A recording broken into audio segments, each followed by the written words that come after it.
2024 hubo elecciones presidenciales en más de 70 países. Más de la mitad de la población pues sufrieron un gasto gubernamental electorero. Y entonces lo que suele suceder después de los años de elecciones presidenciales es que pues vienen los recortes en el gasto. Es como después de la fiesta, viene la realidad. ¿No? Alguien tiene que pagar los platos rotos, ¿no? Pues son los mismos ciudadanos. Entonces se recorta el gasto y ante ese menor gasto gubernamental de los distintos países, pues vamos a tener una desaceleración en la gran mayoría de la economía mundial. No todas las regiones ni todos los países van a sufrir esa desaceleración, hay algunas excepciones, pero en términos generales el PIB mundial pudiera bajar.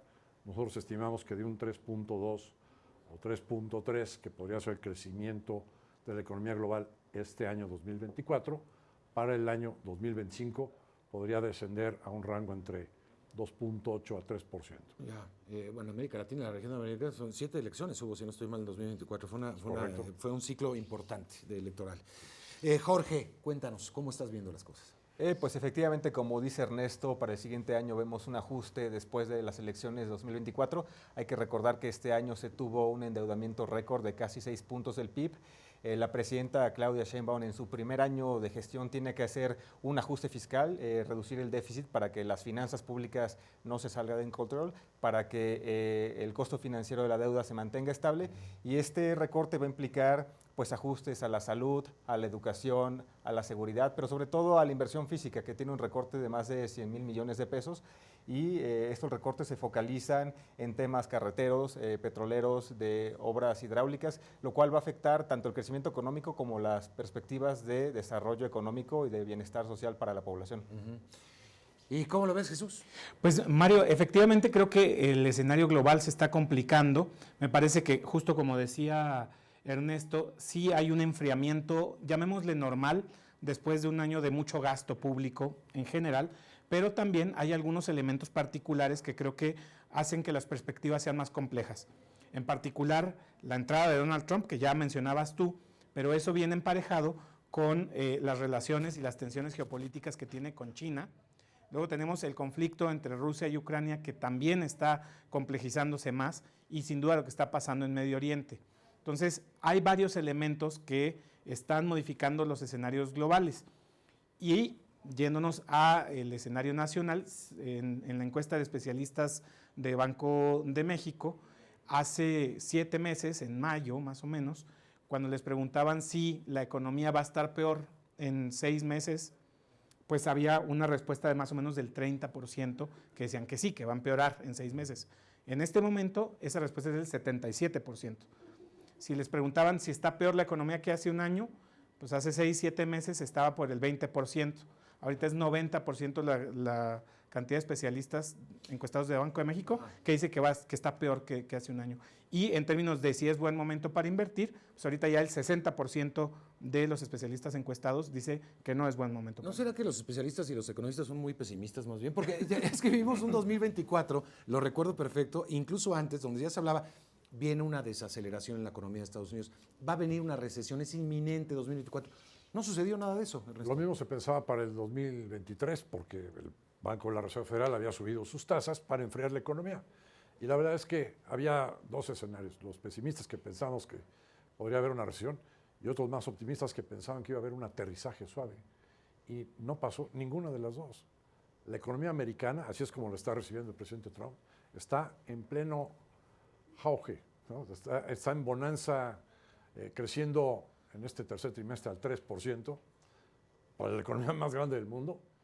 Es una economía todavía muy, muy fuerte, como lo está recibiendo el presidente Trump. Sí, ¿cómo lo ven ustedes? Mira, a mí me parece que efectivamente en Estados Unidos las cosas están desacelerándose más tranquilamente, ¿no? Es un poco menos probable que haya un freno. Sin embargo, en México hay otro tipo de señales que creo que contribuyen a este pesimismo que probablemente sí sea muy natural de nosotros los economistas. Yo diría tres sectores que vemos que afectan. Uno, hay un freno seco en la construcción. Si en los primeros 6 meses del año veíamos crecimientos del 9%, 10%, ahorita estamos viendo ya incluso decrecimientos o bien crecimientos muy moderados. Luego, el comercio al por mayor, que es sin duda uno de los sectores más importantes, también está ahorita teniendo muchos problemas en su desempeño. Y por último, las manufacturas que tienen o que representan el 20% de la actividad económica en México, están creciendo por el 1%. Entonces, este año sin duda ya se muestran los datos de ralentización de la economía, y yo añadiría que los datos de consumo, los últimos datos de consumo que estamos observando, que había sido el motor de la economía en los últimos 2 años, también se empiezan a desacelerar. Si a eso le añadimos lo que acaba de indicar Ernesto, que el gasto del año que entra va a ser menor, o que el incremento en los programas sociales va a ser menor, entonces el consumo probablemente no tenga el mismo efecto.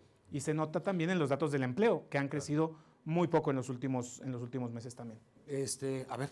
Sí, yo creo que hay que tener mucho cuidado con el optimismo para el siguiente año. Los economistas no tenemos una bola de cristal y digo que hay que tener cuidado con este optimismo, sobre todo en finanzas públicas, que es lo que yo manejo, ya que no tenemos fondos de emergencia para pues cumplir o subsanar recortes al gasto si es que no se cumplen los ingresos o el crecimiento económico. Por ejemplo, el Fondo de Estabilización de los Ingresos Presupuestarios tiene alrededor de 50,000 millones de pesos. Eso es 85% menos de lo que llegó a tener en 2018.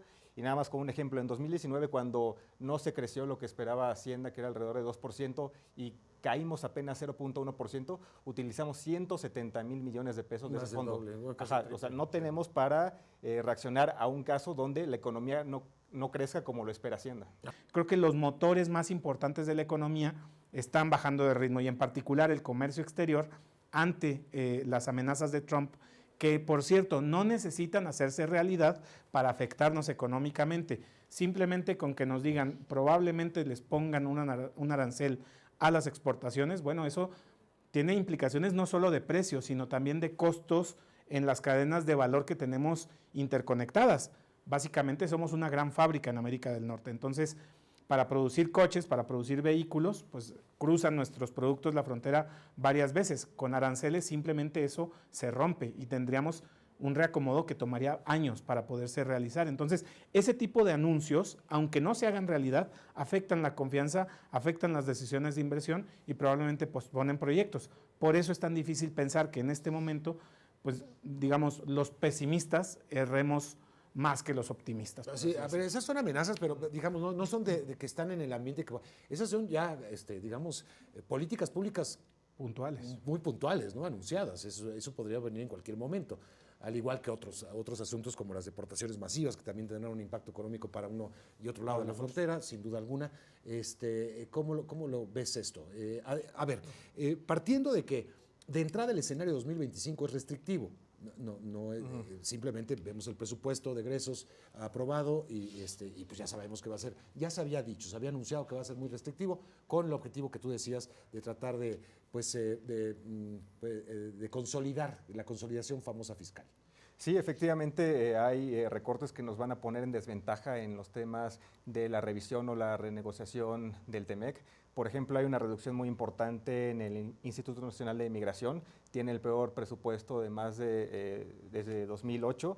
Esto pues va a limitar el control del flujo migratorio, además de la garantía de derechos humanos, y eso es una de las preocupaciones principales de Donald Trump. También hay recortes importantes en materia de seguridad pública, y esto pues también nos pone en una mala situación ante las exigencias del presidente de Estados Unidos